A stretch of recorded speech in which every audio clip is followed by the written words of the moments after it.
ಇದೆಲ್ಲ ಭಾಗವತದಲ್ಲಿ ಸಿಗುವಂಥದ್ದಲ್ಲ. ಕೆಲವು ಸಾರಿ ಕಾಳಿಕಾ ಪುರಾಣ ಅಂತಿದೆ, ಅಲ್ಲಿ ಸಿಗುತ್ತೆ. ಉಪಪುರಾಣಗಳಲ್ಲಿ ಮತ್ತು ಔಪಪುರಾಣಗಳಲ್ಲಿ ಈ ಕಥೆಗಳು ಸಿಗತ್ತೆ. ಅದೇ ಪ್ರಕಾರ ಶುಕ್ರಾಚಾರ್ಯ ಎಲ್ಲ ವಿಚಾರವನ್ನು ತಿಳಿದ. ಶುಕ್ರಾಚಾರ್ಯ ಹೇಳ್ತಾರೆ, ಏನಪ್ಪ ಆ ವಿಷ್ಣುವನ್ನು ಸಿಗಲಿಲ್ವಾ ನಿಮಗೆ, ಅವನು ಹೊಡೆದು ಬಂದುಬಿಡ್ಬೇಕಾಗಿತ್ತು ಅಂತ ಅವರು. ಅದಕ್ಕೆ ಹೋದೆ ಸಿಗಲಿಲ್ಲ ಅಂದ. ಅವನ್ನೆಲ್ಲ ಅಷ್ಟು ಸುಲಭದಲ್ಲಿ ಹೊಡೆಯೋಕ್ಕಾಗಲ್ಲ, ನನ್ನ ಬಲ ಸಾಕಾಗಲ್ಲವ ಅಂದ. ಖಂಡಿತ ಸಾಕಾಗಲ್ಲ, ಅದಕ್ಕೇನು ಮಾಡಬೇಕು, ತಪಸ್ಸು ಮಾಡು ಅಂತ ಕೇಳಿದ್ರು. ಆಗ ಅವನೇನು ಮಾಡ್ದ, ತನ್ನ ಹೆಂಡತಿಗೆ ಹೇಳ್ದ, ಕಯಾದುವಿಗೆ, ನಾನು 10,000 ವರ್ಷ ತಪಸ್ಸು ಮಾಡಲಿಕ್ಕೆ ಹೋಗ್ತಾ ಇದ್ದೇನೆ, ನಾನು ಬರೋದಿಲ್ಲ, ಗಾಬರಿ ಆಗಬೇಡ, ನನಗೇನು ಆಗೋದಿಲ್ಲ ಅಂಥೇಳಿ ತಪಸ್ಸು ಮಾಡಲಿಕ್ಕೆ ಅಂತ ಹೋದ. ಮಂದರದ್ರೋಣಿ ಅಂತಿದೆ, ಅಲ್ಲಿಗೆ ಹೋದ. ಮಂದರದ್ರೋಣಿಗೆ ಹೋಗಿ ಒಂದು ಕಾಲಿನಲ್ಲಿ ನಿಂತ್ಕೊಂಡು, ಒಂದು ಕಾಲ ಒಂದು ಹೆಬ್ಬೆಟ್ಟು, ಅಂಗುಷ್ಟ ಅವನಿ ಅಂತ ಕರೀತಾರೆ, ಭೂಮಿಯಲ್ಲಿ ಅಂಗುಷ್ಟ ಇಟ್ಟಿದ್ದು. ಆಮೇಲೆ ಕೈಗಳನ್ನು ಮೇಲೆ ಎತ್ತದೆ, ಎರಡು ಕೈಗಳನ್ನು, ಓಂ ನಮೋ ಬ್ರಹ್ಮದೇವಾಯ ಎಂಬುದಾಗಿ ಬ್ರಹ್ಮದೇವನ ತಪಸ್ಸು ಮಾಡಿದ.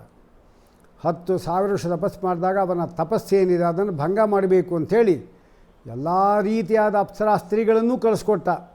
ಆದರೆ ಯಾರೂ ಕೂಡ ಅಪ್ಸರಾ ಸ್ತ್ರೀಯರು ಅವನನ್ನು ಮೆಚ್ಚಿಸಲಿಕ್ಕೆ, ಅವನ ಮುಟ್ಲಿಕ್ಕೆ ಕೂಡ ಸಮರ್ಥರಾಗಲಿಲ್ಲ. ಕಡೆಗೆ ಅವನ ತಪಸ್ಸಿನ ಜ್ವಾಲೆ ಒಂದೊಂದೇ ಲೋಕಕ್ಕೆ ಹೋಗಲಿ, ಬ್ರಹ್ಮಲೋಕದತ್ತು ಹೋಯಿತು. ನಮಗಿಲ್ಲಿ ಏನು ತಪಸ್ಸು, ಎಷ್ಟೋ ಜನ ತಪಸ್ಸು ಮಾಡ್ತಾ ಇರ್ತಾರೆ, ಯಾರ್ದು ಕೂಡ ತಪೋಜ್ವಾಲೆ ಆಕಾಶಾದಿಗಳಿಗೆ ಮೇಲೆ ಹೋಗೋದಿಲ್ಲ. ಇವಂದು ಯಾಕೆ ಹೋಯಿತು ಅಂತ ಹೇಳಿದ್ರೆ, ಯಾರು ತಪಸ್ಸನ್ನು ಮಾಡುವಾಗ ಲೋಕಕ್ಕೆ ಕ್ಷೇಮವಾಗಲಿ ಅಂತ ಮಾಡಿರ್ತಾರೆ, ಅವರ ತಪಸ್ಸೇನಿದೆ ಜ್ವಾಲೆ ಹೋಗೋದಿಲ್ಲ. ಆದರೆ ಯಾರ ತಪಸ್ಸು ಎಂಬತಕ್ಕಂಥದ್ದು ಯಾವುದಾದ್ರೂ ಒಂದು ಕಾಮನೆ ಇಟ್ಕೊಂಡು ತಪಸ್ಸು ಮಾಡಿರ್ತಾರೆ, ಅವರ ತಪೋಜ್ವಾಲೆ ಮಾತ್ರ ಲೋಕಗಳನ್ನು ಸುಳ್ಳಲಿಕ್ಕೆ ಹೋಗುತ್ತೆ ಅಂತ ಹೇಳಿದ್ದಾರೆ. ಅದೇ ರೀತಿ ಬ್ರಹ್ಮದೇವರು ಗೊತ್ತಾಯಿತು, ದೇವತೆಗಳೆಲ್ಲ ಭಯಪಟ್ಟರು. ಏನು ಭಯಪಡಬೇಡಿ, ನಾನೇ ಬರ್ತೀನಿ ಅಂತ ಮೊದಲು ಪರಮಾತ್ಮನ ಹತ್ರ ಹೋದರು. ಮೊದಲು ಪರಮಾತ್ಮ ಕೂಡ ಇಲ್ಲ, ಅವಕಾಶ ಬರುತ್ತೆ ಅಂತ ಹೇಳ್ದ. ಸರಿ, ಬ್ರಹ್ಮದೇವರು ಬಂದರವನ ಹತ್ರ ಹಂಸವಾಹನದಲ್ಲಿ. ಆಗ ಅವರು ಹೇಳ್ತಾರೆ, ತಪಸ್ಸಿದ್ದೋಸಿ ಅಂದರೆ ನೀನು ಮಾಡಿರತಕ್ಕಂಥದ್ದೇನಿದೆ ತಪಸ್ಸು, ಅದು ಯಾರೂ ಮಾಡಿಲ್ಲ. ಆದ್ದರಿಂದ ನಿನಗೆ ವಿಶೇಷವಾಗಿ ಅನುಗ್ರಹವನ್ನು ಮಾಡ್ತಾ ಇದ್ದೇನೆ, ನಿಂಗೇನು ವರ ಬೇಕೋ ಅದನ್ನು ಕೇಳು ಅಂತ ಕೇಳ್ತಾನೆ. ವರ ಕೇಳಿಕೊಂಡು ಏನು ಹೇಳಬೇಕು ಅವನು, ಭೂತೇಭ್ಯ ತದ್ವಿಶಿಷ್ಟೇಭ್ಯ ಮೃತ್ಯುರ್ಮಾ ಭೂನ್ ಮಮ ಪ್ರಭೋ. ಒಂದೇ ಅವನು ಕೇಳಿದ್ದು ಮೊದಲು, ನನಗೆ ಅವಧ್ಯತ್ವ ಕೊಡು ಅಂದ. ಬ್ರಹ್ಮದೇವರು ಹೇಳಿದರು, ಅವಧ್ಯತ್ವ ಆಗೋದಿಲ್ಲ, ಬೇರೆ ಯಾವುದನ್ನ ಕೇಳು. ಹಾಗಾದರೆ ಹೀಗೆ ಮಾಡು, ನೀನು ಸೃಷ್ಟಿ ಮಾಡಿರುವಾಗ ಯಾವ ವಸ್ತುಗಳಿಂದಲೂ ನನಗೆ ಮರಣ ಬರಬಾರದು. ಮತ್ತು ಎಲ್ಲ ಬ್ರಹ್ಮದೇವ ಸೃಷ್ಟಿ ಮಾಡಿದ್ದೆ, ಮತ್ತು ಅವಧ್ಯತ್ವ ಬಂದಾಗ ಆಯಿತು ಅಲ್ವಾ. ಹಾಗಾಗಿ ಯಾವಾಗ ಬ್ರಹ್ಮದೇವರಿಂದ ಸೃಷ್ಟವಾದ ವಸ್ತುಗಳಿಂದ ಮರಣ ಬರಬಾರ್ದು ಅಂದರೆ ಅವಧ್ಯತ್ವ ಕೊಟ್ಟಾಗೆ ಆಯಿತಲ್ಲ ಅಂದರೆ ಹೌದು ಆಯಿತು. ಆದರೆ ಅವನು ಯಾರು ಕೊಂದಾಕಿದ್ದು, ಬಂದು ಪರಮಾತ್ಮ ಬಂದು ಕೊಂದಾಕಿದ್ದು. ಪರಮಾತ್ಮನನ್ನು ಬ್ರಹ್ಮದೇವ ಸೃಷ್ಟಿ ಮಾಡಿದ್ದಾರಾ? ಇಲ್ಲ. ಅದಕ್ಕೇನಂದು ಬ್ರಹ್ಮದೇವರು, ಆಯಿತು ನಾನು ಸೃಷ್ಟಿ ಮಾಡಿರುವ ಯಾವ ವಸ್ತುಗಳು ನಿಂಗೆ ಮರಣ ಬರೋದಿಲ್ಲ, ನಮ್ಮ ಅಪ್ಪನಿಂದ ಬರುತ್ತೆ ಹೋಗಿ ನಿಂಗೆ ಅಂತ. ಅವರಪ್ಪ ನೀವು ಸೃಷ್ಟಿ ಮಾಡಿಲ್ವಲ್ಲ, ಆ ರೀತಿ ಅರ್ಥ ಮಾಡು.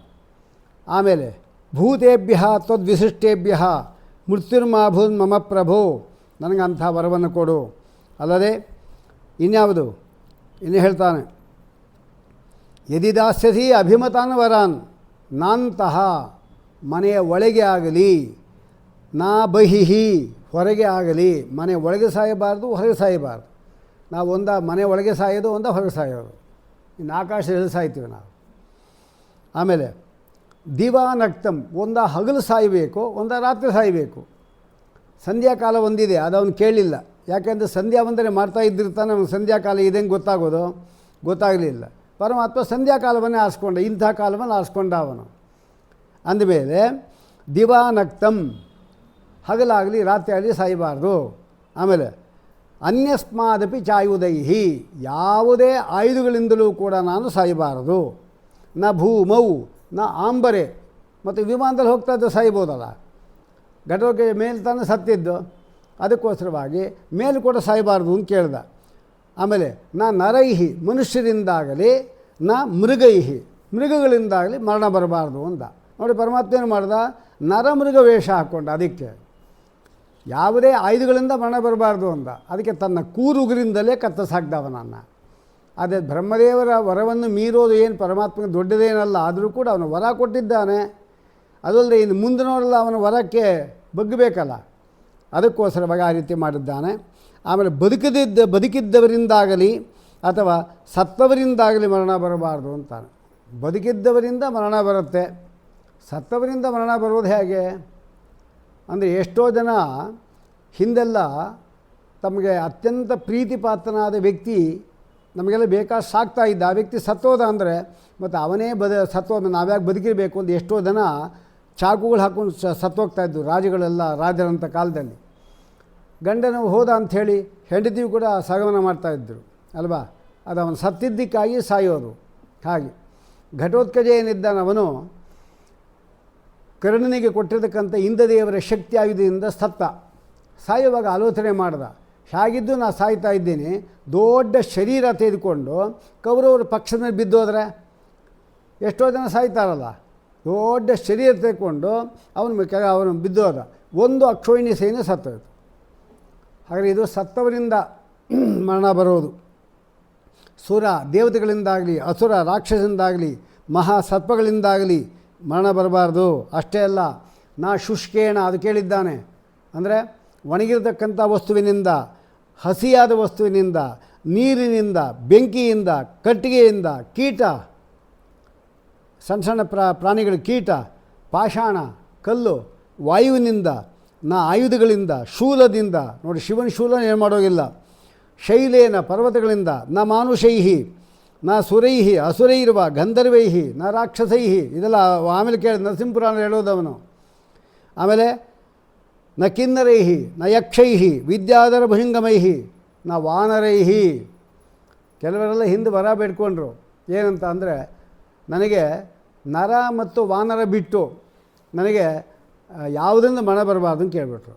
ನೋಡಿ ಪರಮಾತ್ಮ ರಾಮನಾಗಿ ಬಂದ, ನರನಾಗಿ ಬಂದ, ಕಪಿಗಳೆಲ್ಲೂ ಕೂಡ ವಾನರಾಗಿ ಬಂದು ಅವನು ಕೊಂದಾಕ್ಬಿಟ್ರು ಅವನು.